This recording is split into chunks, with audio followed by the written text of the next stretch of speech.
You have to figure out the problem and you have to figure out how to solve it in a way. But I usually start with some sketching, some reference pulling, maybe like a light walk and a coffee.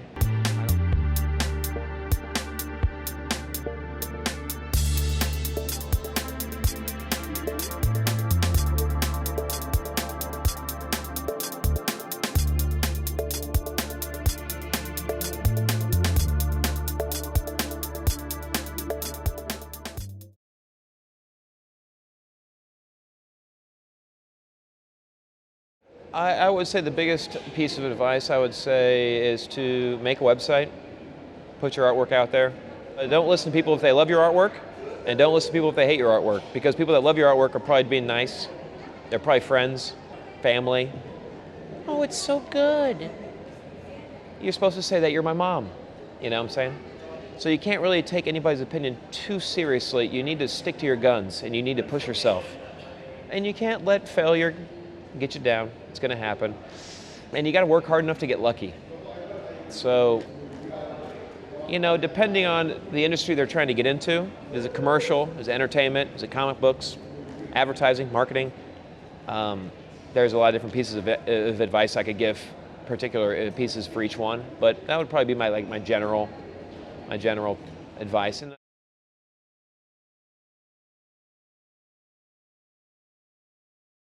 My talk yesterday, I touched upon my three biggest aspects were scrap your ego, throw your ego in the trash. Nobody cares. Oh, you're good? No, you're not. You're not that great, you know? And that's what the real world gives to you. And I had one that was find other interests, find other outlets.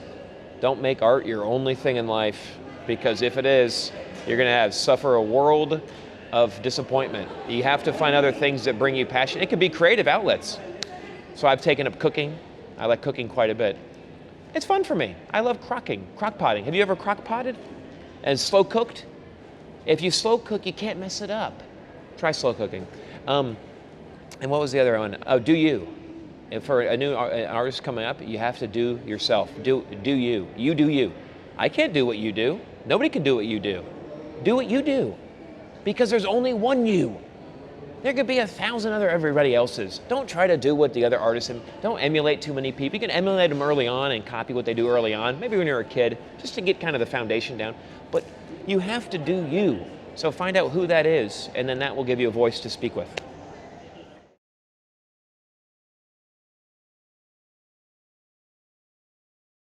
It changes from project to project. So if a project comes in and you have to always take the problem, you have to figure out the problem and you have to figure out how to solve it in a way. But I usually start with some sketching, some reference pulling, maybe like a light walk and a coffee. I don't get too into it right off the bat, but then when I sit down, it's like a shotgun approach and I go crazy in the first couple days, a lot of designs. So that's usually the general way I handle a creative problem from process to process. And it comes down from if it's design for typography or illustration, obviously those can be handled differently, but that's usually the kind of way that I approach it. And then of course you have to go through revisions with the client and you revise, and hopefully push, and we're all pushing together to find the right solution, both visually or editorially, and and hopefully it gets to the right place that we're all happy with. And sometimes they go in the right way, like some of the stuff I showed, and sometimes they go in different ways that you're not the happiest with, but that's just life.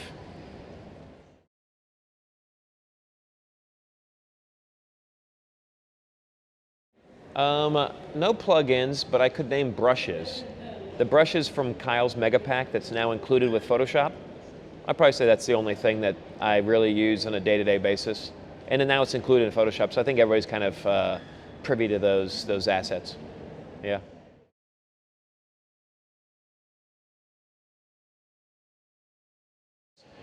I can actually name them right off the top of my head, actually.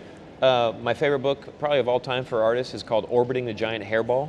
It's by Gordon McKenzie. He was a lifelong artist at Hallmark greeting cards in Kansas City, Missouri, in the States. That's a super creative book, and you get it on Amazon. Orbiting the Giant Hairball. Number two would be maybe like a bouquet. It's actually not even really. Maybe like a book by David Carson called The End of Print. David Carson is a very famous designer back in the States. He was a surfer, They turned into a designer like in the probably early 80s, I think, maybe late 80s anyway. It's called The End of Print. It's the best design book that's ever been made. And then maybe like a Stefan Sagmeister book.